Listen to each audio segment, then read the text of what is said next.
दोस्तों, सुंदर, स्वस्थ और जवान रहना कौन नहीं चाहता है। सब यही चाहते हैं कि वो सुंदर दिखाई दे, जवान दिखाई दे और कभी भी बीमार ना रहे।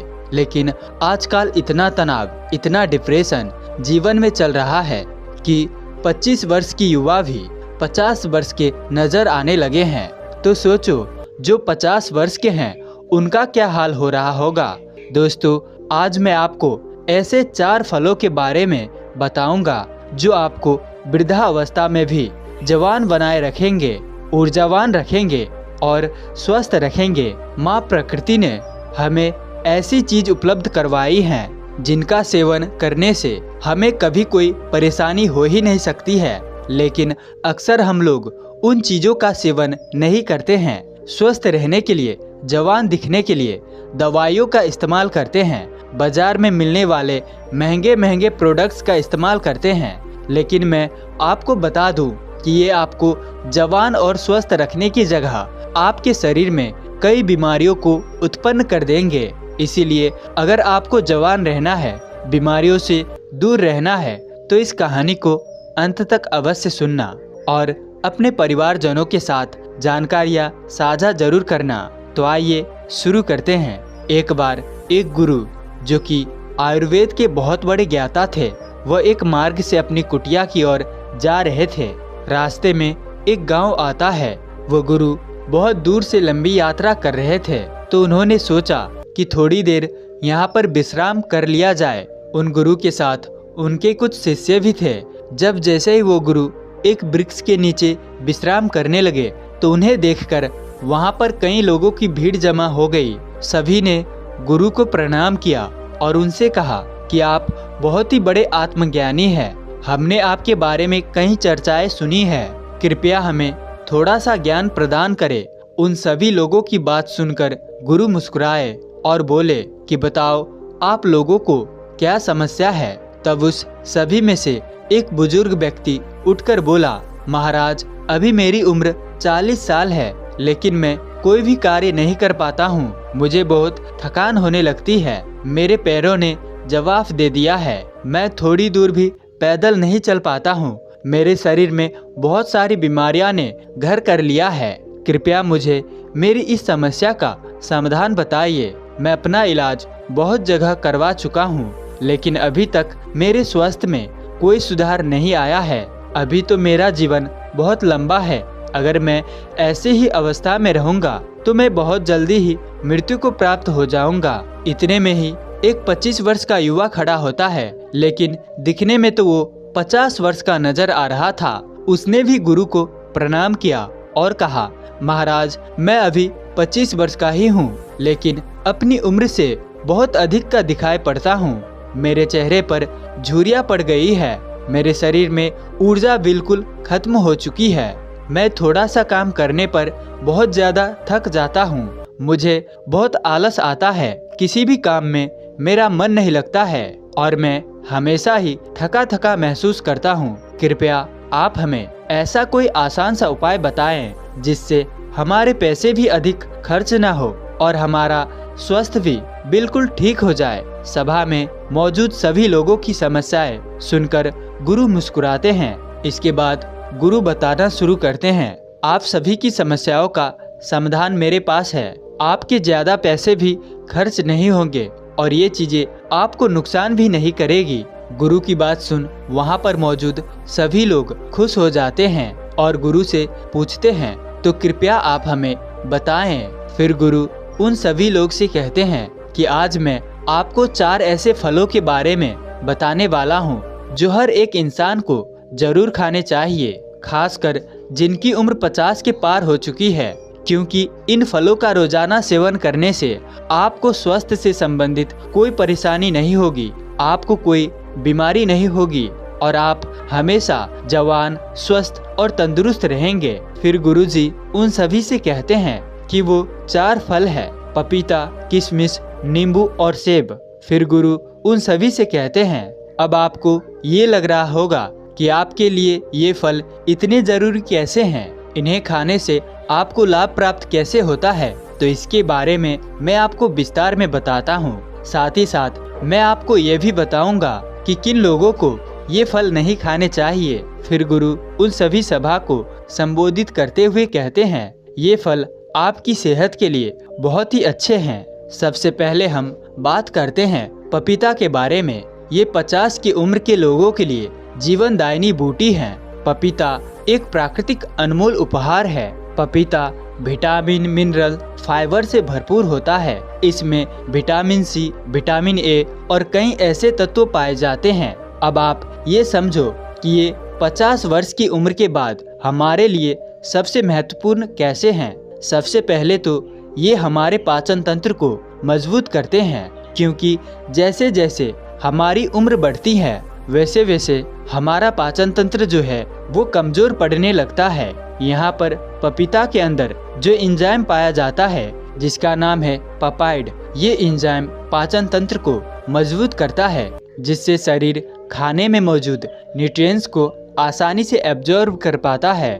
पपीता ग्रिट पदार्थों या भोजन को आसानी से पचाता है। इसके साथ ही पपीता में पाचक तत्वों का एकमात्र प्राकृतिक स्रोत पेप्सिन तथा vitamin A, B, C, D के अलावा iron, phosphorus, antioxidant, potassium, protein, carbohydrate, calcium और कैरोटीन भी अच्छी मात्रा में मिलता है।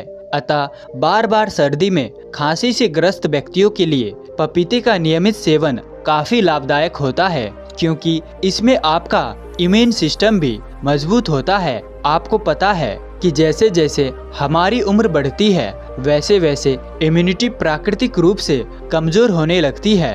पपीता में विटामिन सी बहुत ही ज्यादा होता है, जो कि हमारी इम्यूनिटी को तेजी से बढ़ाता है। विटामिन सी आपके शरीर को एलर्जी, इन्फेक्शन से लड़ने में मदद करता है, जो कि खासकर वृद्ध लोगों के लिए बहुत ही महत्वपूर्ण है। इसके साथ साथ वृद्धा अवस्था में त्वचा में ड्राइनेस, झुर्रियां पड़ने लगती है तो पपीता के अंदर पाए जाने वाले विटामिन ए और पपाइड परेशानियों से लड़ते हैं और त्वचा को प्राकृतिक रूप से सुंदर बनाने में मदद करते हैं। अगर आप चाहते हैं कि बढ़ती उम्र में भी आपको इस तरह की परेशानियों का सामना ना करना पड़े तो पपीता आपको जरूर खाना चाहिए, क्योंकि ये आपको स्वस्थ रखेगा, जवान रखेगा और आपकी सुंदरता को निखारेगा। फिर गुरु उन सभी से कहते हैं कि पपीता के फल में पाए जाने वाला एंटीऑक्सीडेंट लाइकोपीन कैंसर के खतरे को कम करता है और जो कैंसर का इलाज करा रहे हैं उन लोगों के लिए भी बहुत ही फायदेमंद रहता है। पपीते के सेवन के बाद अब आइए जानते हैं दूसरे फल सेब के बारे में। सेब आपकी सभी बीमारियों का दवा है। अगर आप रोज एक सेब खाते हैं तो आपको कभी कोई डॉक्टर के पास जाने की जरूरत नहीं पड़ेगी। 50 की उम्र बाद वाले लोगों के लिए ये इतना महत्वपूर्ण है क्योंकि सेब में फाइबर, विटामिन, न्यूट्रिएंट्स होते हैं जो आपके पूरे शरीर को ठीक रखते हैं। सेब खाने से आपकी हार्ट हेल्थ बहुत अच्छी रहती है, क्योंकि इसके अंदर जो सेलुलर फाइबर होता है ये आपके कोलेस्ट्रॉल को संतुलन करने में आपकी मदद करता है, क्योंकि हाई कोलेस्ट्रॉल हार्ट डिजीज का एक बहुत ही बड़ा फैक्टर होता है, जिससे बढ़ती उम्र में इसका खतरा बना ही रहता है। तो रोजाना अगर आप एक सेब खा लेते हैं तो इससे आपकी हार्ट हेल्थ स्वस्थ रहती है। इसके अलावा सेब आपके वजन को संतुलित करता है। दोस्तों, जैसे जैसे आपकी उम्र बढ़ती है वैसे वैसे मेटाबॉलिज्म भी धीमा हो जाता है और इसी वजह से वजन को संतुलित करना हमारे लिए बहुत मुश्किल हो जाता है। लेकिन सेब एकलौता फल है और इसमें फाइबर अच्छी मात्रा में पाया जाता है। जब आप सेब खाते हैं तो आप दिन भर ऊर्जावान महसूस करते हैं। इसमें कैलोरी ना के बराबर होती है, जिसकी वजह से आपको वजन को संतुलित करने में मदद मिलती है। इसके अलावा ब्लड शुगर को भी ये संतुलित करता है। सेब आपकी बहुत मदद करता है। सेब में मौजूद फाइबर ये आपके शुगर के लेवल को संतुलित रखता है। सेब फाइबर का एक बहुत ही अच्छा स्रोत है, साथ ही साथ ये जल्दी डाइजेस्ट हो जाता है। सेब आपको कब्ज की बीमारी से भी छुटकारा दिलाता है और पाचन तंत्र को दुरुस्त करता है। पोषक तत्वों से भरपूर क्वेरेसिटिन और विटामिन सी से भरपूर होता है, जो शरीर को फ्री रेडिकल से लड़ने में काफ़ी ज़्यादा मदद करता है। शरीर की पुरानी से पुरानी बीमारी को भी ये ठीक कर सकता है। सेब में विटामिन डी भी होता है जो हड्डियों के लिए काफ़ी लाभदायक होता है। इसे खाने के बाद आपकी हड्डियां मजबूत हो जाती है।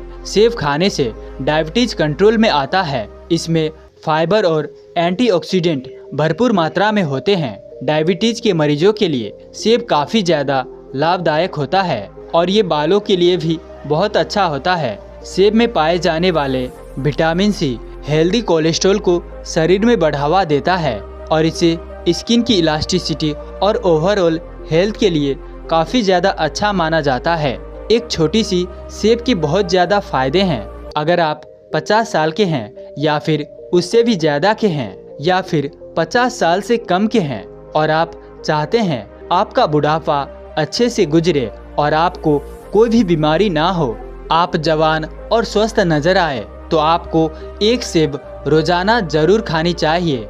फिर गुरु बताते हैं कि तीसरा फल है किशमिश। वैसे तो ये किशमिश भी बढ़ती उम्र में बहुत ही काफ़ी काम की चीज़ है। किशमिश में सूखे हुए अंगूर होते हैं जो कि आयरन, पोटासियम, एंटीऑक्सीडेंट से भरपूर होते हैं। ये छोटे छोटे किशमिश आपको 50 की उम्र के बाद बहुत ही ज़्यादा फायदा करते हैं। इससे हमारी हड्डियां मजबूत होती है, क्योंकि जैसे जैसे हमारी उम्र बढ़ती है वैसे वैसे हमारी हड्डियां कमज़ोर होने लगती है, जिससे कि ऑस्टियोपोरोसिस का खतरा बढ़ जाता है। यानी कि आपकी हड्डियां कमज़ोर हो जाती है और भुरभुरी होकर आसानी से टूट जाती है। किशमिश में बोरो और कैल्शियम होता है जो कि आपकी हड्डियों को मजबूत बनाए रखता है। किशमिश को रोजाना खाने से बहुत ही आसानी से आपकी हड्डियां मजबूत बन जाती है और हड्डियों के साथ साथ ये आपकी पाचन प्रणाली के लिए भी बहुत उपयोगी होता है। किशमिश को खाने से इसमें मौजूद फाइबर आपके पाचन तंत्र को मजबूत बनाता है, आपको स्वस्थ रखता है और कब्ज को जड़ से खत्म करता है। 50 साल की उम्र वाले लोगों के लिए ये बहुत ही जरूरी है। इन लोगों का पाचन तंत्र ठीक से कार्य नहीं करता है।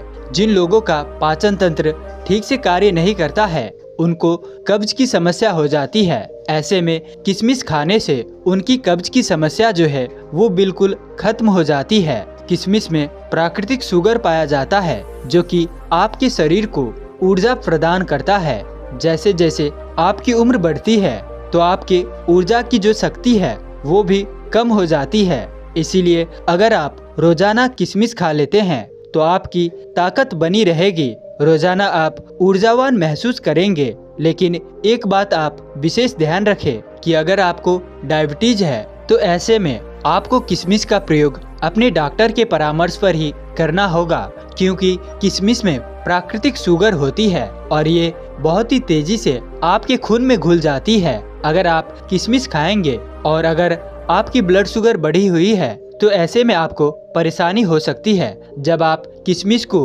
रोज खाते हैं तो ये आपके हार्ट के लिए काफ़ी फायदेमंद होता है। इसे खाने से आपकी बॉडी में बैड कोलेस्ट्रॉल कम होते हैं और गुड कोलेस्ट्रॉल बढ़ जाते हैं। इससे आपके आर्टरीज का ब्लॉक होने का खतरा जो है वो काफ़ी कम हो जाता है। साथ ही इसे खाने से स्ट्रोक और हार्ट डिजीज से बचाने में मदद कर सकता है। किशमिश में एंटीऑक्सीडेंट होते हैं जो कि हमारी बॉडी के फ्री रेडिकल्स डैमेज को कम करते हैं। किशमिश को पानी में भिगोकर खाने से इसमें मौजूद एंटीऑक्सीडेंट जल्दी रिलीज होते हैं। एंटीऑक्सीडेंट आपको कैंसर जैसी भयानक बीमारियों से बचाने में मदद करते हैं। किशमिश में डाइटरी फाइबर मौजूद होते हैं जो कि ब्लड वेसल्स को अकड़ने से बचाते हैं, जिस वजह से ब्लड प्रेशर हाई नहीं होता और हाइपरटेंशन का खतरा कम हो जाता है। साथ ही इसमें पोटासियम भी पाया जाता है, ये भी ब्लड प्रेशर को हाई करने से बचाता है। इसीलिए किशमिश को खाने से आपका ब्लड प्रेशर कंट्रोल होता है। इसके बाद हम बात करते हैं नींबू के बारे में। नींबू में विटामिन सी और फ्लोनाइड्स पाया जाता है। उम्र के साथ साथ हमारी रोग प्रतिरोधक क्षमता कम होने लगती है, तो नींबू के अंदर विटामिन सी काफ़ी ज़्यादा होता है और इसीलिए ये आपकी रोग प्रतिरोध क्षमता को बढ़ाता है। विटामिन सी सबसे ज़्यादा ताकतवर है जो इन्फेक्शन से लड़ता है। और ये 50 से ज्यादा की उम्र के लोगों के लिए काफी ज्यादा फायदेमंद है, क्योंकि इस उम्र में इन्फेक्शन होने का खतरा जो है वो काफी ज्यादा रहता है। और अगर इस उम्र में एक बार इन्फेक्शन हो गया तो वो बहुत ही मुश्किल से खत्म होता है। नींबू का दूसरा फायदा ये है कि ये आपको हाइड्रेट रखता है और आपकी किडनी में पथरी होने से बचाता है, क्योंकि उम्र के साथ साथ किडनी में पथरी होने का खतरा जो है वो बढ़ता जाता है। इसीलिए नींबू आपके लिए और भी ज्यादा फायदेमंद हो जाता है। नींबू का रस रोजाना इस्तेमाल करने से आप हाइड्रेट रहते हैं, किडनी में पथरी आपको कभी नहीं होती है। नींबू के अंदर जो एंटीऑक्सीडेंट होते हैं वो उम्र से संबंधित तनाव और फ्री रेडिकल्स को डैमेज होने से आपको बचाव करते हैं, यानी ये आपके सेल्स को स्वस्थ रखते हैं और आपकी उम्र को कम करते हैं, जिसकी वजह से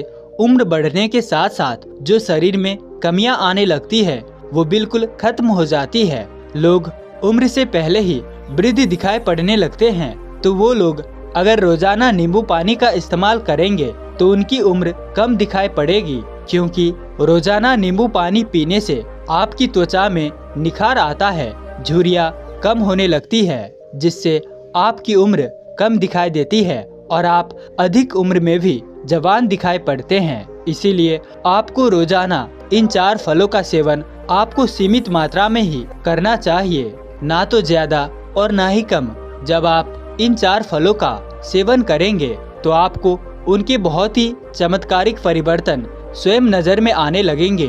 गुरु की उपदेश सुनकर वहाँ पर मौजूद सभी लोग उन्हें धन्यवाद करते हैं और उनसे प्रतिज्ञा करते हैं कि वे इन 4 फलों को रोजाना खाना शुरू कर देंगे। महात्मा ने कहा, ठीक है, तुम काम के अलावा कुछ और नहीं सोचोगे।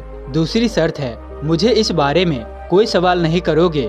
कुछ पूछना होगा तो मैं तुमसे आकर पूछूंगा। जापान के एक ऊंचे पहाड़ के नीचे एक विशाल आश्रम थी। उसमें 1000 शिष्य रहते थे। सब महात्मा के शिष्य थे, लेकिन महात्मा की एक विचित्र बात थी कि हर किसी को अलग अलग तरह से शिक्षा देते थे।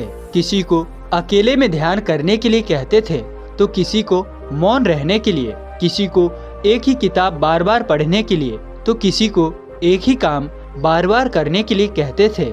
एक दिन एक जवान चरवाहा महात्मा के पास आया और बोला, महात्मा, मैं ध्यान सीखना चाहता हूँ और जीवन का सत्य जानना चाहता हूँ। महात्मा ने मुस्कुराते हुए कहा, बेटा, ध्यान और इसका तरीका समझना बड़ा सूक्ष्म विषय है। तेज और स्थिर मन वाले ही ऐसा कर सकते हैं। उस लड़के ने कहा, महात्मा, आप ठीक कहते हैं। मैं अनपढ़ हूँ, दुनिया नहीं जानता हूँ, सही गलत भी नहीं जानता हूँ, लेकिन मैं मन से असंतुष्ट हूँ। ये मेरा मन कहना नहीं मानता, इसीलिए मेरे अंदर ध्यान सीखने की और मन को जीतने की तीव्र इच्छा है। महात्मा ने कहा, अगर तुम सच जानना चाहते हो तो तुम्हें सब कुछ दांव पर लगाना होगा। महात्मा गंभीर हो गए और बोले, एक बात याद रखना बच्चे, जीवन लगा दिया भी तो इस बात का कोई भरोसा नहीं कि तुम्हें इस जीवन में ज्ञान हो ही जाएगा। नौजवान थोड़ा हिचकिचाया, फिर उसने कहा, महात्मा, मैं वापस लौटने के लिए नहीं आया था। आप जो कहेंगे वही मेरे लिए पत्थर की लकीर है। मैं आपकी हर बात मानूंगा। महात्मा ने कहा, ठीक है, एक काम करो, इस आश्रम में 1000 शिष्य है। हर दिन भोजन की सामग्री में दूध लगता है। आज से मवेशियों को पालने से लेकर दूध निकालने तक सारी जिम्मेवारी तुम्हारी है, लेकिन मेरी 2 शर्तें हैं। पहली शर्त, कुछ और नहीं सोचोगे। काम करते समय जो तुम काम कर रहे हो उस काम के अलावा तुम कुछ और नहीं सोचोगे। दूसरी शर्त, दोबारा मेरे पास मत आना और किसी सवाल का जवाब मत पूछना। आखिर में महात्मा ने कहा, जब समय आएगा तब मैं ही तुम्हारे पास आऊंगा। लड़के को आश्चर्य हुआ, लेकिन भोलेपन में उसने दोनों शर्त स्वीकार कर ली और काम करने लगा। जब भी काम करते समय उसके मन में कोई विचार आता तो वो सतर्क हो जाता। कभी कभी विचार नहीं रुकते तो वो रुक कर बैठ जाता और अकेला बैठा रहता, ना किसी से कुछ बोलता ना कुछ और करता। सबको बहुत अजीब लगता, लेकिन लड़का मास्टर की शर्तों को निभाता रहा। समय अपनी रफ्तार से चलता रहा और देखते ही देखते 10 साल बीत गए। महात्मा को छोड़कर आश्रम के सभी लोगों को लगता कि ये नौजवान गूंगा है, लेकिन अब जल्दी ही सब कुछ बदलने वाला था। एक दिन महात्मा ने घोषणा की, मेरा आखिरी समय आ रहा है और मुझे अपना उत्तराधिकारी चुनना है जो मेरे बाद इस आश्रम के शिष्यों को नेतृत्व तथा निर्देशन कर सके।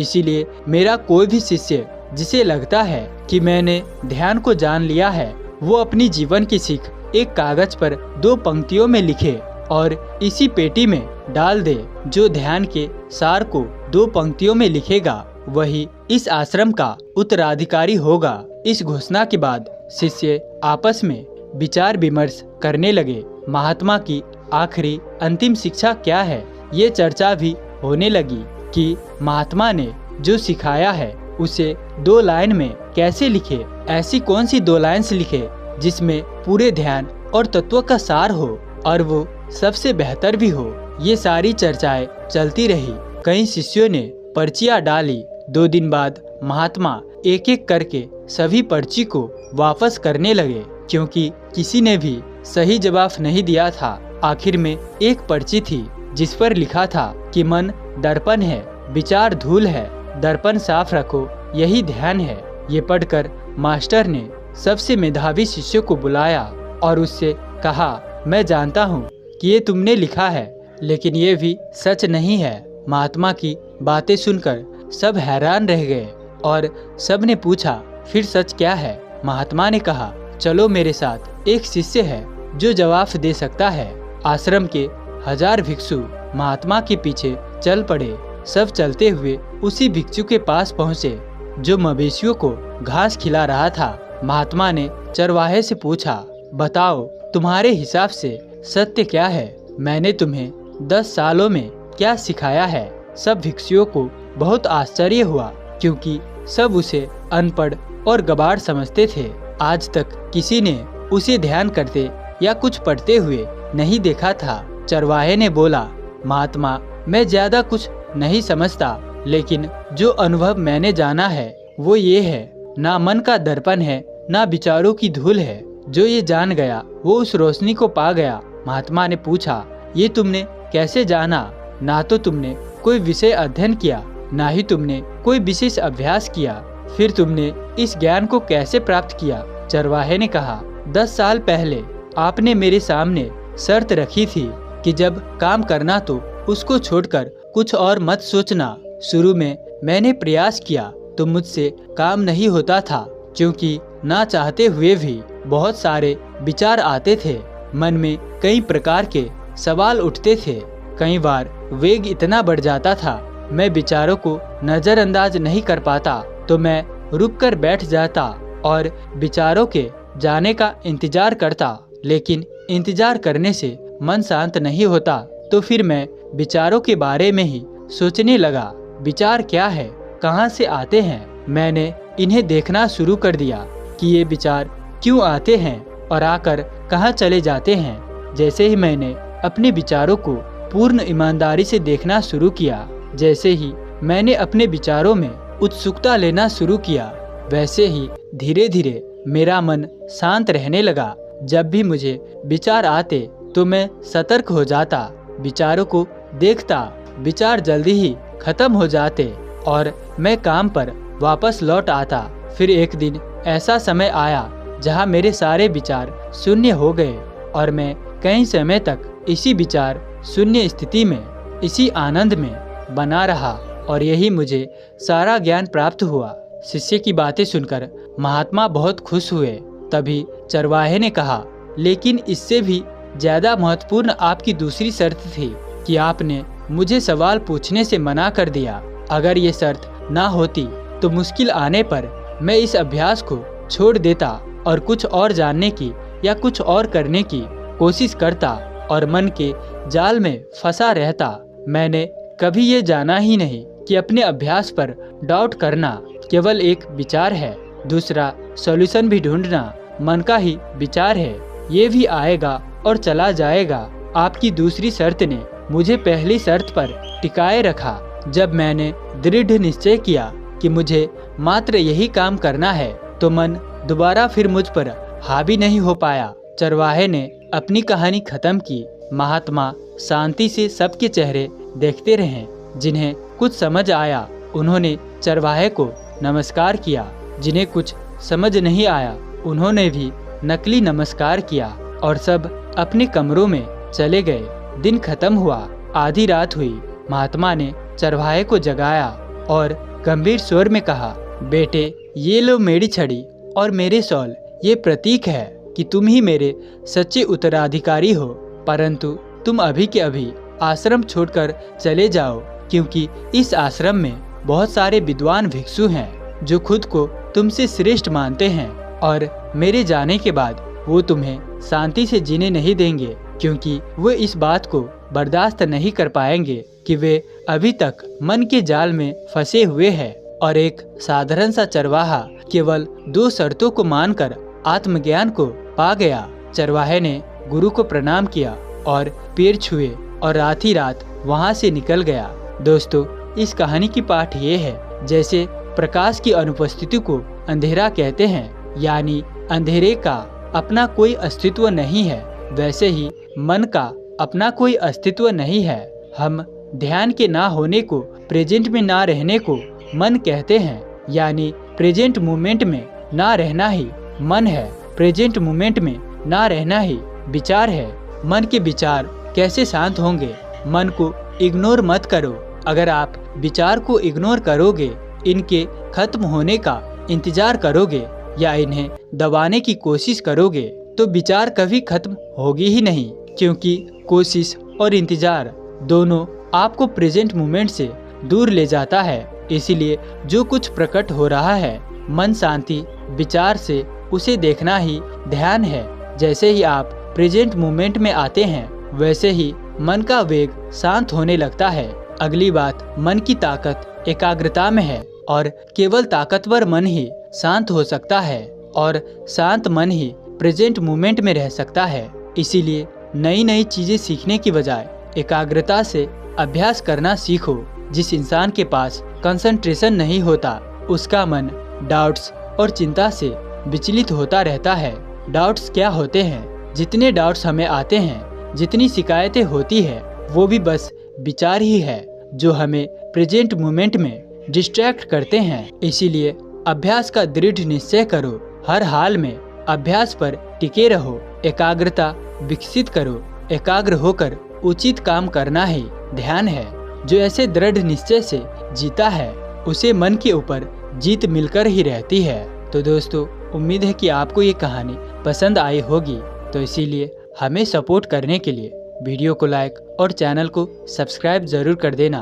तो अंत तक हमारे साथ इस वीडियो में बने रहने के लिए मैं किशन शर्मा आप सभी का दिल से बहुत बहुत धन्यवाद करता हूँ। तो चलिए मिलते हैं ऐसी किसी और नई वीडियो में किसी और नई कहानी के साथ। तब तक के लिए अपना ख्याल रखें। धन्यवाद।